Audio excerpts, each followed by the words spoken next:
Well, g'day, it's Gary here from Geo, etc. And today I'm at the wall of the Corrin Dam in Menadgee National Park, west of Canberra. And this is just one of the dams that provides water for Australia's capital city, Canberra. And if you don't know me, I'm a geology educator, and my goal in life is to teach people more about how important geology is to their lives. I run trips for people, educators, geocachers, and the general public to amazing places around the world. And this is one of those places. But the geologic lesson here is about dam construction. And in this case, Corrin Dam is a rock-filled dam. So this dam holds back a ton of water. There's a big lake behind it.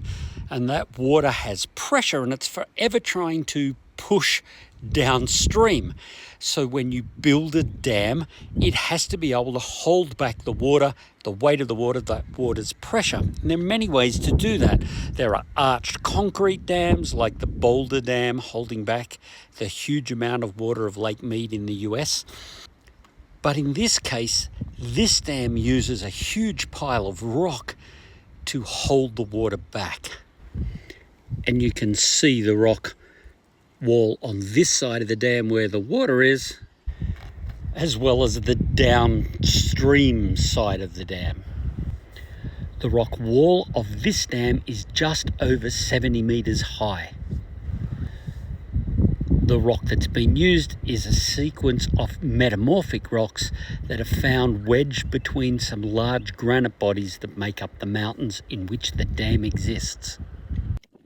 All of that rock has had to be quarried from the local stone, brought in, dumped and built up to form this sloped surface on both sides of the dam.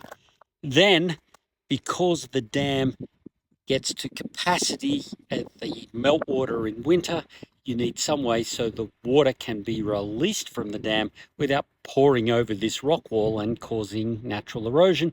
And to do that, we build a spillway. And in this case, the spillway is a concrete construction. But in some dams, the spillway is just carved out of the bedrock. When the water reaches a certain level, it spills into the spillway and rushes down this ramp back into the creek, and it's not rushing over the rock wall, causing it to erode. So in this case, this dam is really a meeting of geology and engineering to provide a water supply for hundreds of thousands of people that live in Canberra. And this dam is just one part of the system. Water from this dam then can flow down to a second dam and then into a final dam, which is then pumped over via pipes into the nation's capital. So if you live in a city, chances are its water supply is also held back in a valley outside of the city by a similar kind of dam. Engineering and geology working together to provide water for us all.